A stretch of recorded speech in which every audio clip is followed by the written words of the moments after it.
आप मुझे जी, बताएं जी। कि कल पाकिस्तान का मैच स्टार्ट हो रहा है, लेकिन अब आगे बारिशें भी आ रही हैं, तो बारिशें कितना इफेक्ट करेंगी? अगर पाकिस्तान पहले टॉस जीतता है तो बैटिंग करनी चाहिए या बॉलिंग करनी चाहिए, क्योंकि मैच बहुत लंबा नहीं जाएगा अगर बारिश हो गई तो। जी, बांग्लादेश का जो मेट ऑफिस है उन्होंने तो पहले ये फोरकास्ट किया हम्म। हुआ है कि बहुत मोर लाइकली है कि रेन जो है मैच में इम्पैक्ट डालेगी।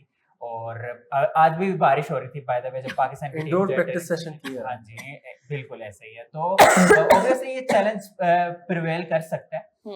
लेकिन पाकिस्तान के हाथ में जो है वो तो कम से कम सही करे ना, और वो क्या है कि अपने प्लान को जो है सही से जो मेन स्ट्रीम करे, जो लैप्सेस रह गए थे उसको ओवरकम करे, और टैक्टिकल मिस्टेक्स जो रिपीट ना हो दोबारा, क्योंकि पाकिस्तान ऑलरेडी जो है डोल्ट्रम्स का शिकार है। आप ये देखें कि कोई भी प्लेयर ऐसा नहीं है, senior player other than Salman Ali Agha, जिसने कोई ओनस लिया हो। और सलमान अली आगा को भी अगर इतना उन्होंने स्टार्ट दिया तो उनको कम से कम जो है फर्दर रेसिस्टेंस दिखानी चाहिए थी।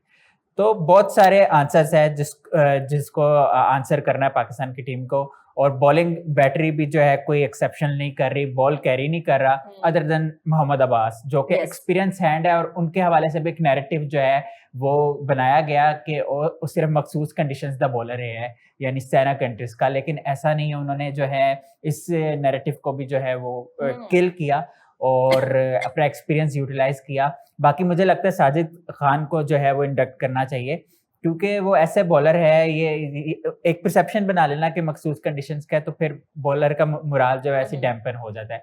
तो उनको मौका देना चाहिए। और मुझे पर्सनली लगता है अमाद भट्ट जो उनके साथ है ऑलराउंडर है, तो अगर अक्लमंदी का तकाजा तो यही है कि उनको भी इंडक्ट किया जाए, क्योंकि वो बॉलिंग भी अच्छी करते हैं, बैटिंग भी अच्छी करते हैं, तो वो डेप्थ भी ले आएंगे लोअर ऑर्डर में, तो उनके साथ जाया जाए।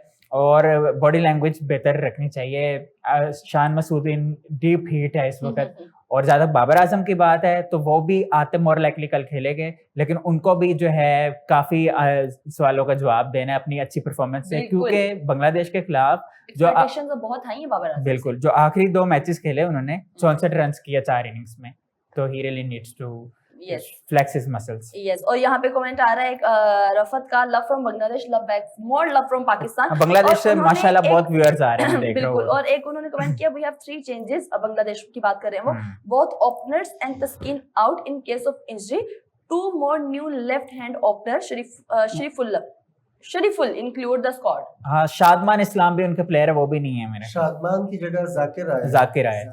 अच्छा, एक चेंज किया है उन्होंने, शादमान की जगह जाकिर आया। और ये कह रहे हैं you have good news, Nahid Rana may be take rest also. ऐसा हो सकता है? मेरा नहीं ख्याल, मेरा ख्याल खेलेंगे। लेकिन नाहिद राना क्यों? कोई इंजरी की वजह से कोई ऐसा मसला है या वैसे ही? नहीं, देखिए वर्कलोड मैनेजमेंट हो सकती है, लेकिन स्टिल वो फिट हैं, उन्होंने इतनी ज्यादा बॉलिंग भी नहीं की, तो मुझे ऐसा लगता है कि वो खेलेंगे। और वो एक एक्स फैक्टर है बांग्लादेश के पास इस वक्त, रिगार्डलेस बांग्लादेश पाकिस्तान को मैच ना देना चाहे तो लेकिन मुझे ऐसा लगता है कि वो खेलेंगे, क्योंकि टेस्ट चैंपियनशिप का मैच है, बांग्लादेश चाहेगी कि वो ऊपर जाए। मनीष साहब आप बताएं, अभी हेड कोच ने हमारे सरफराज अहमद ने प्रेस कॉन्फ्रेंस की है, तो आपको क्या लग रहा है कि कल के जो स्क्वाड के प्लेइंग 11 में चेंजेस होंगी? अगर होंगे तो किसको बिठाना चाहिए, किसको खिलाना चाहिए? देखिए, एक्सपेक्टेड तो एक ही चेंज है, बाबर आजम इमामुल हक की जगह कहा जा रहा है कि बाबर आजम आएंगे। ये आज की ये इमाम की जगह, पहले सऊद शकील की खबरें ज्यादा चल रही थी, वाइस कैप्टन है सर वो। जो खबरें आ रही हैं कि इमामुल हक को बिठाने पर जो है गौर हो रहा है और बाबर आजम उनकी जगह आएंगे। एक खुर्रम शहजाद की बात हो रही थी, लेकिन उनकी भी जो इंजरी कंसर्न के हवाले से कंसर्न है। दूसरा, वेदर कंडीशंस जो है वो भी ज़ाहिर आपको देखनी होगी कि वेदर कंडीशंस क्या होती है।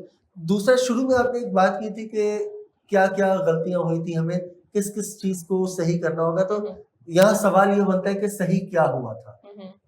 हमें ये देखना चाहिए कि क्या मतलब कौन मतलब क्या क्या सही करना होगा। ये आप कब की बात कर रहे हैं मानी साहब? पहले मैच की या पहले बैकग्राउंड? नहीं, पिछले टेस्ट की बात कर रहा हूँ। आपका कुछ सही तो कुछ भी नहीं था। सही एक चीज हुई थी मानी साहब, पाकिस्तान टॉस जीता था। हाँ, बस उसके बाद भी सब कुछ खराब। उसके बाद सब कुछ आपके हाथ से निकल, मतलब अगर आप बात करें पाकिस्तान की बैटिंग की, बात करें पाकिस्तान की बॉलिंग की, बात करें फील्डिंग की, विकेट कीपिंग की, मतलब हर जगह पे आप लैग कर रहे थे। और सबसे बढ़कर जो आपने लैग किया वो जो डिसीजन मेकिंग थी आपकी, कैप्टनसी बड़ी एवरेज, बिलो बहुत एवरेज सारे लैप्सेस थे, बहुत सारे लूप होल्स थे। आप फिर एक और चीज के आप देखें, चले बाकी सारा आप 4 दिन को छोड़ दें, आप आखिरी दिन पर आ जाए, फास्ट फॉरवर्ड करें इसको। आखिरी दिन मैच आपके हाथ में था, आपने जिसको मतलब आपके लिए कोई इतना, जब दोनों प्लेयर्स खेल रहे थे, जो यंगस्टर्स आपके खेल रहे थे, वहां पर आपके कंट्रोल में थी चीजें, लेकिन उसके बाद एकदम से चीजें आपके हाथ से निकलती चली गई हैं। कि वरना पास्ट में पाकिस्तान टीम की मिसाल दी जाती थी कि पाकिस्तान टीम आखिर तक एक दौर था कि जब आप मैच जो है कैप्चर किया करते थे। अब तो आपने मतलब मैच जिसको कहते हैं कि प्लेट में रखकर आपने मैच दिया है। दूसरी एक और बात, यहाँ थोड़ी सी मैं फर्दर बात करूं, इन्होंने बात की अब्बास की ना, ये एक हमारे एक बहुत बड़ा एक प्रॉब्लम है कि विद ड्यू रिस्पेक्ट, जब कोई प्लेयर हमारे यहाँ आता है यानी बहुत अरसे बाद कमबैक करता है, कमबैक मैच में या कमबैक के कुछ अरसे बाद वो परफॉर्म करता है, तो हम अक्सर ये नैरेटिव सामने आता है कि देखा इसको आपने इतना अरसा बिठा के रखा, उसको हमने फायदा नहीं उठाया।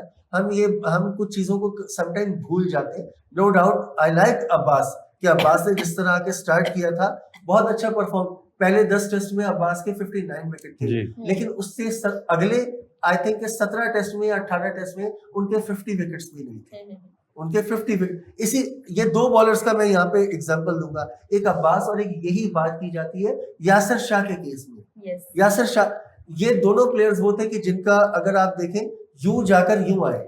लेकिन इसमें एक वैलिड पॉइंट ये है ना सर कि अगर आप ड्रॉप करके फिर वक्फे में लेकर आओ तो बड़ा कोई मैजिशियन भी होगा, उसकी परफॉर्मेंस में डिप मोर लाइकली। अजमल का जब एक्शन, ये है कि अजमल का जब एक्शन जब आपने बाहर किया था, क्योंकि देखें आज अक्सर लोग जो हमारे यहाँ, अब मैंने देखा पिछले टेस्ट के बाद सोशल मीडिया पे भी, दूसरी जगह भी, बाज मेन स्ट्रीम चैनल्स में भी मैंने देखा कि अक्सर हमारे लोग ये बात करते हुए मैंने देखे कि अब वही वाली बात के अब्बास को हमने यूटिलाइज नहीं किया, जाया कर दिया।